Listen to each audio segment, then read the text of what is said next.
All right, so we're going to learn a little bit about point of view and how it affects history and our interpretation of events. So, our learning targets today are I can explain how point of view affects the histories of two people involved in an event. I can identify the examples of primary sources. I can identify examples of secondary sources, and I can explain the difference between a primary and secondary source.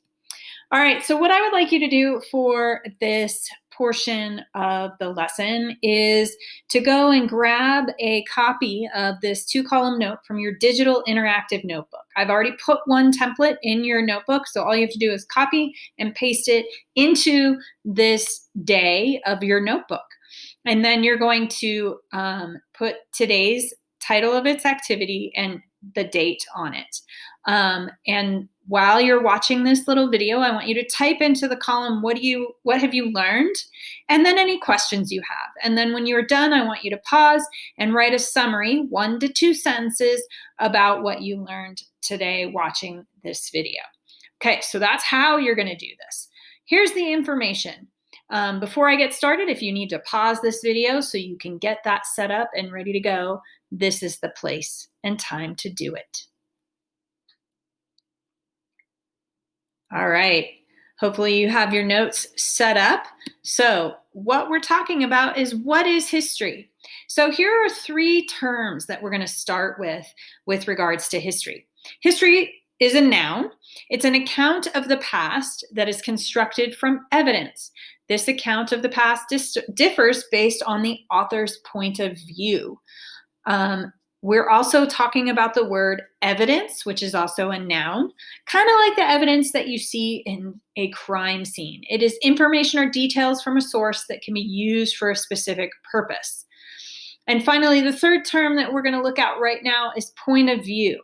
It's your opinion, your claim, or the lens through which you look at the world that affects how you perceive events, right? It's your class, it's your socioeconomic status, it's your race, it's your previous experience, it's your ethnicity, nationality, gender, sexual orientation, whether you live in a rural or urban area. All of those things affect your point of view. What's really important to notice is this is very different than how we talk about point of view in an English class. When you read a piece of literature in English, we often talk about the narrator's point of view. Is it first person, second person, third person? In history class, we're not talking about that at all. Point of view is simply the lens or set of circumstances that shapes someone's opinion about a topic or an event. So there is something different that I need you to pay attention to as we move forward in class. Okay, so we started out with the lunchroom fight the other day when we were talking about this fight and several witnesses and the principals having to figure out who to interview. Well, here you have 3 accounts of that lunchroom fight. I'm going to read you all 3 accounts, and I want you to think about, how are these similar and how are they different? And if you were the principal, what information would you take from these 3 accounts? Okay, so Justin, that kid started it, Max. I was just standing in line waiting to pay for my food, and he shoved me super hard.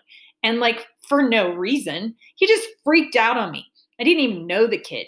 He's been weird to me ever since I started going to this school. He and his friends glare at me in English class for no reason. That's Justin's account of that lunchroom fight. Here's Max and his account of the lunchroom fight. Max, one of 2 boys in the fight. That kid, Justin, we assume, is psycho. He turned around and punched me out of nowhere. Me and my friends were standing in line just joking around, and he turned around and he punched me for no reason. He's messed up and creepy. Ask anyone. All right, that's our second account. So you have the 2 boys that were actually involved in the fight. And our third account is Alicia. She's in the same grade as Max and Justin. My friend Malik said he was in the lunchroom when Max and Justin started fighting. He told me that some people moved away to give the boys space while some others ran to break it up. I don't really know either of them, but I bet Justin started it.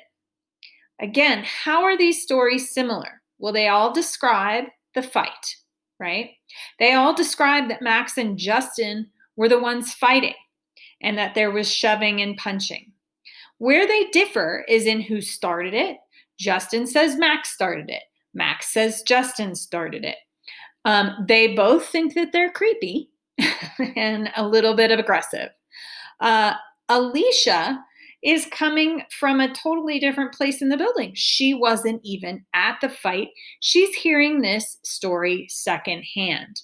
The only thing that corroborates the other two stories are that it was Max and Justin in the lunchroom. So people who were fighting and the location are the same in all three stories.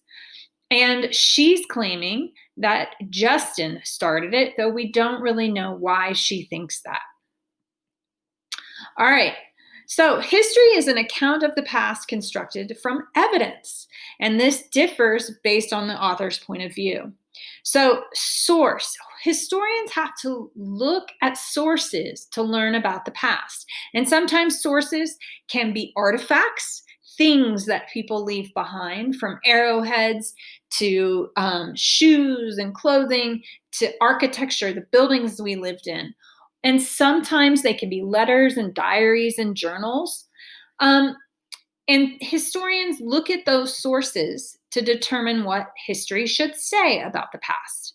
And they use two types of sources to gather evidence to write about the past. One is called a primary source, and it is generated or created at the time period being studied by the people living in that time period. A secondary source is a document based on those primary sources and is the work of other authors who have already analyzed those primary sources. Your textbook is a prime example of a secondary source. A diary, the diaries of Anne Frank, are an example of a primary source.